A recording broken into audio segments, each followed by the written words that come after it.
My name is Wally Harris. I am the third generation of the Harris family, which is based in Westenburg. I'm here today to tell you who I was and what I did in my life of living. I'm a former drug addict, a big one. I love drugs with my heart. I gave up my family's possessions. I took things from people. I did drugs for 5 to 6 years of my life.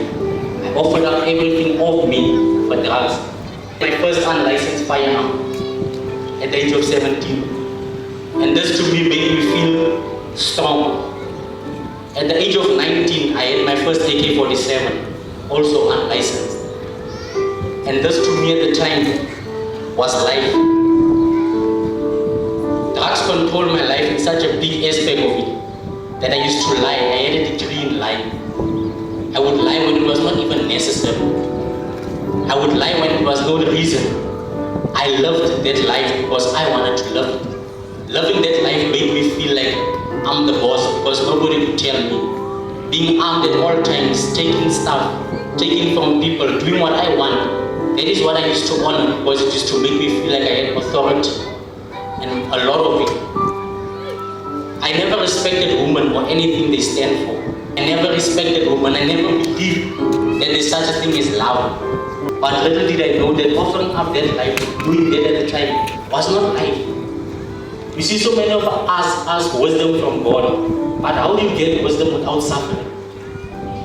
So many of us say we want better lives, but what are we giving up for that we want? We don't even want to go through so much pain, then we want to complain, but yet we want to ask. What are we doing upon our request? Where are we meeting God in the process of what we ask from? Nobody's life is perfect. Nobody will ever be perfect. But striving towards something, that's what God has destined us for. You know, it took me 6 years to come to the realization of what an effect drugs had on my life.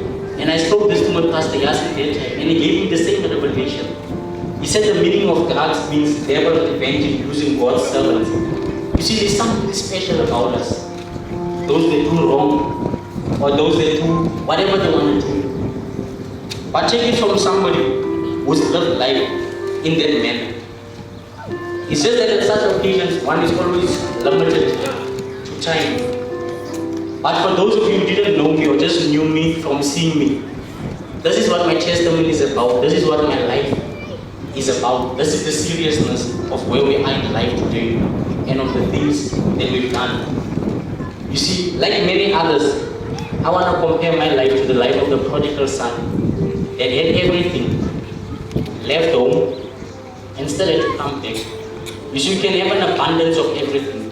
You can have a flow of everything. But I can put my head on a block. If Jesus is all you have, then that's all you need. Today I want to ask you, you look at great men, we've always got excuses. I'm not ready to know God. I'm not ready to do this. It's not my time. But I ask you today, even those in the Bible had sinned. They fell short of the glory of God. But God still opted to use them. Because while God chooses to use who He wants to use, men opposes, God disposes. And I want to ask you with this before I stand back. Noah sinned.